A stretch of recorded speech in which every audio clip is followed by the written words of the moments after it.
you eating in here? Just snacking. Chip?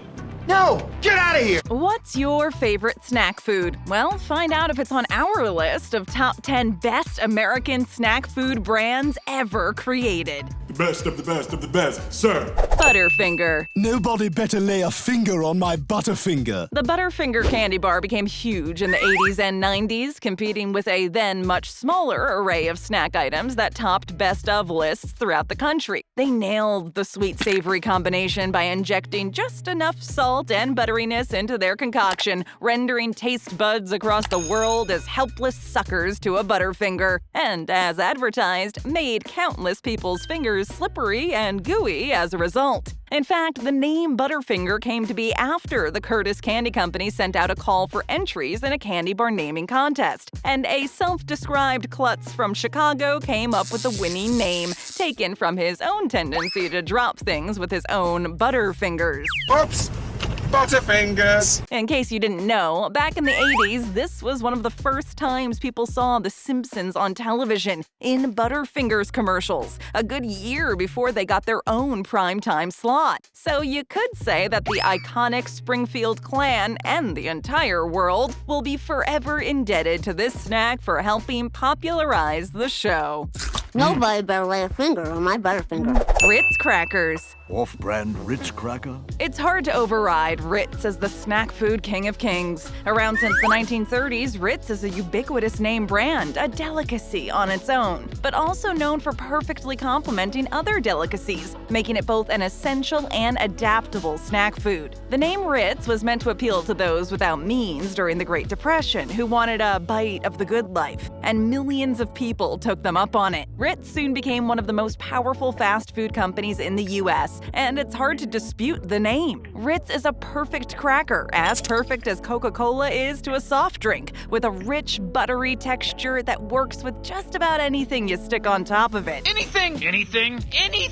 At some point, Ritz decided that allowing customers to fill their own crackers with whatever they wanted simply wasn't good enough. So they branched out with a line of cheese and peanut butter-filled crackers, which turned out to be one of the greatest ideas anybody has ever had. Now, it's hard to argue that any car ride is ever considered complete without a little sack of these goodies stashed somewhere for passengers to munch on. Helen, what car snacks do you have? Pepperidge Farms Goldfish. I have Goldfish. Thank you. I have string cheese too. I want Goldfish. Pepperidge Farm perfected the crunchy Goldfish brand before they started flavor blasting and dipping them in wild colors. The original or cheddar flavor is something of a perfect snack item, but as with other snack foods, fans fall into different camps. Some people might say that the original unflavored Goldfish are a perfect accompaniment for many meals, and the cheddar flavor is an addictive late-night snack. This is addictive. It's hard to stop at a few, and many who dip their hands into the bag don't stop until it's empty. They went a bit overboard when they started dyeing the fish the colors of the rainbow, but there are some die-hard fans out there of those strange combinations the company puts together. These little cheesy fish even made their way to space. Pepperidge Farm transported sacks of goldfish with the Space Shuttle Discovery crew on a 1.7 million-mile journey to be consumed in outer space. A taste of home for astronauts who were most likely tired of dehydrated gruel as their primary foodstuff. I can give you the space soup or the space special. Orville Redenbacher popcorn.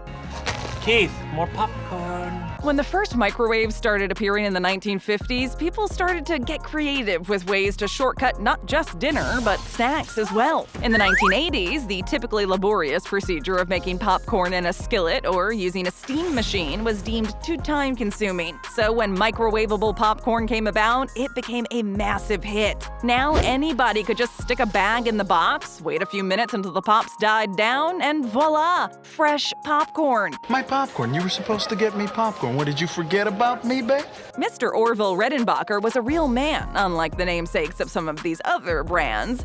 Sorry, but no, Mr. Peanut was not a real person. And he was an innovator and trailblazer in his field as an agricultural scientist prior to becoming an entrepreneur. He revolutionized popcorn yields through scientific experimentation, resulting in a lighter and fluffier product, which we all understand to be normal popcorn today. However, fans might be disappointed to know that that he reportedly never really preferred popcorn in the microwave. Redenbacher was a proponent of the old-school stovetop method, which he claimed turned out a far superior product. Sorry, buddy, even if you invented the stuff, some of us might beg to differ. No, yes, no, yes. No, yes!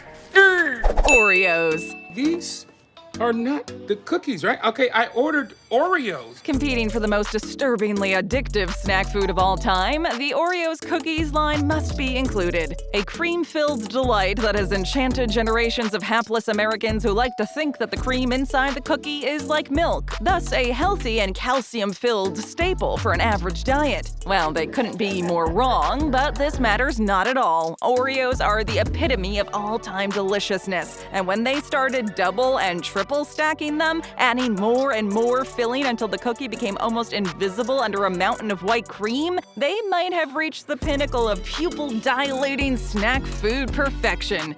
Oh my God, it's beautiful. People still can't seem to get enough. It is continuously rated as one of the most successful cookies of all time, and they have been a snack food staple for over 100 years. Oreos did have its growing pains, and it went through several rebranding schemes before they simply settled on Oreo as a name. Back in the day, they started as Oreo biscuits, which became Oreo sandwiches, which then became Oreo cream sandwich, and then Oreo chocolate sandwich cookies. Finally, over time, it was decided that the brand was ubiquitous enough to simply be called Oreos. Sweetheart, they look the same. They are not the same! Cheez-Its. Drop it! Release my Cheez-Its! Well known among night owls, couch potatoes, and college students who ran out of mac and cheese cups and are in need of a quick fix, Cheez-Its are some of the most addictive of all foods. Sure, there are spin-off brands derived from almost every kind of cheese known to humanity, like white cheddar, Asiago, Parmesan, and hot and spicy, but it's hard to compete with the original, simple, pure cheddar flavoring. Cheddar cheese is America's finest native cheese product, and boy did Cheez-Its exploit that fact by decking each crisp with mountains of emulated cheese flavor, mimicking what people love about the cheddar taste in the first place. Working on my night cheese. A bit bitter, a bit sweet, a bit salty, a bit cheesy, a bit crunchy, a bit buttery, and everything in between exists in these crackers. Cheez-Its also boasts one of the stranger brand mascots, a cheddar wheel simply known as Cheese. This cheese-made pinwheel is seen in company advertisements transforming from an immature teenager to a more mature and righteous mascot, a hint that Cheez-Its is only interested in incorporating the depths of flavor of matured cheeses into its crackers than any of that unripe, boring, flavored stuff. This is a 3-cheese blend plus nacho cheese sauce medley. M&M's. I promise I will not eat any more of your friends.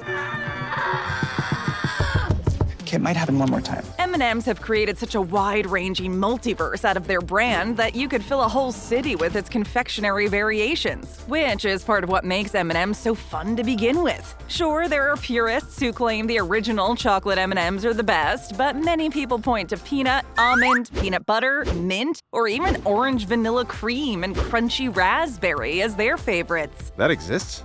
Oh boy. To be clear, Mars and Murray, the M&M's namesake, have been throwing every concoction and flavor combination at the wall for decades to see what sticks. And sometimes it doesn't even seem to matter, since the pure fun of releasing a new flavor into the wild seems to be their primary MO. Basically, any flavor of these little sugar-coated monsters you could have wished for has probably existed at some point or another. There are currently 24 different M&M's flavors available throughout the US. Europhiles might argue that M&M's are merely Smarties knockoffs, and they wouldn't be wrong. Mars and Murray were partially inspired by the Smarties brand, but set about improving in the flavor and size departments. They originally came out in cardboard tubes when they were first distributed among soldiers during World War II. This closely resembles the Smarties packaging, but eventually it was decided that cardboard tubes weren't fun enough, nor held enough candy. So packets and large boxes came next. Wow, okay, no one else should even try. Gold medals.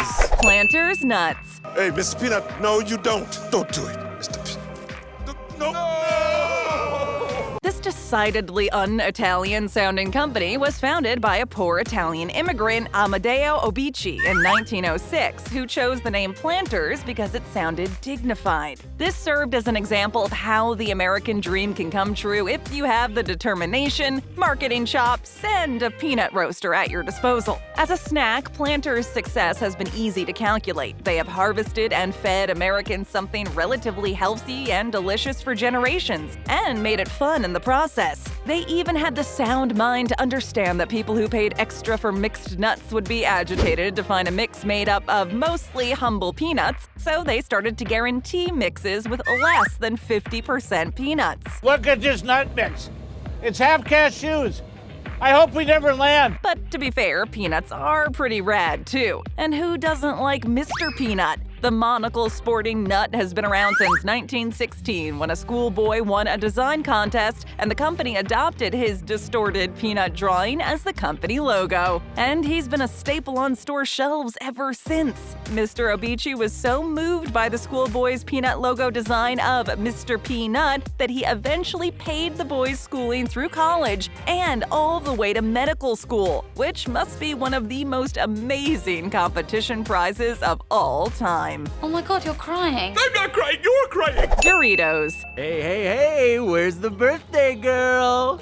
That's not Doritos. It's just really hard to imagine a world without Doritos. These crispy little tortilla triangles can be found all over, and in some corners, people must be under the impression that the streets of America are paved with them. As with many of these snack brands, there is competition among admirers for the best flavor profile, and there you fall into one of two categories: those who prefer traditional flavors and those who enjoy the flavor-blasted variations. It doesn't really matter, though, since they're all amazing, but some might argue that the good people behind the Doritos brand went a little too over the top with the colossal strangeness of anchovy garlic Doritos and Doritos clam chowder. Are you enjoying the clam chowder? However, a round of applause is necessary here, considering these flavors were even concocted and released at all. Interestingly, Doritos began in the 1950s at Disneyland when a marketing VP, Arch West, visited the park on vacation and saw a Tex-Mex restaurant, Frito-Lay's Casa de Fritos, in action. He realized that people weren't only coming for the food, but for the chips, namely rejected tortillas that were deep-fried and turned into chips on the spot rather than discarded. West had an epiphany when visiting the restaurant and came up with a marketing plan of his own to mass-produce these tortilla chips, which eventually became Doritos and helped to launch the brand we all know and love today. So share the goddamn Doritos. Reese's. Reese's Pieces. Reese's Pieces. Oh god, please stop. Like Mac and PCs, there's something of a long-standing beef between Reese's and M&M's. Neither claim to be the other, but sometimes they muscle into the other's turf, with Reese's Pieces looking an awful lot like M&M's, and M&M's peanut butter tasting an awful lot like Reese's Pieces. Well, not that much. Reese's peanut butter flavor is its singular signature, with a richness and saltiness that makes them very hard to stop eating once you've started, and that no other company has been able to get near. Like these other snack food brands, Reese's has greatly expanded its brand and range over the last couple of decades, but they keep the flavor profile consistent, i.e., they've never experimented with incorporating anchovy garlic into their peanut butter mix. That is gross. However, strangely, they also never tried to incorporate jelly into the mix either. Reese's wasn't a hit right out of the gate. The company's first attempt at candy creation was kind of a dud when ex-Hershey's employee Harry Reese, the brand's namesake, tried to turn his chocolate almonds and raisins creation into a household name. Apparently, people didn't find that combination interesting enough to push it mainstream, so Reese was forced to return to Hershey's with his tail between his legs. He worked as company foreman for a while before finally taking it to his basement to create what would ultimately become Reese's Peanut Butter Cups. The rivalry with Hershey began there, but has since simmered with a marketing partnership. Did we just become best friends? Yup! Was your favorite on the list? Let us know in the comments below. Tap or click for another great video, hit that subscribe button, and ring that notification bell.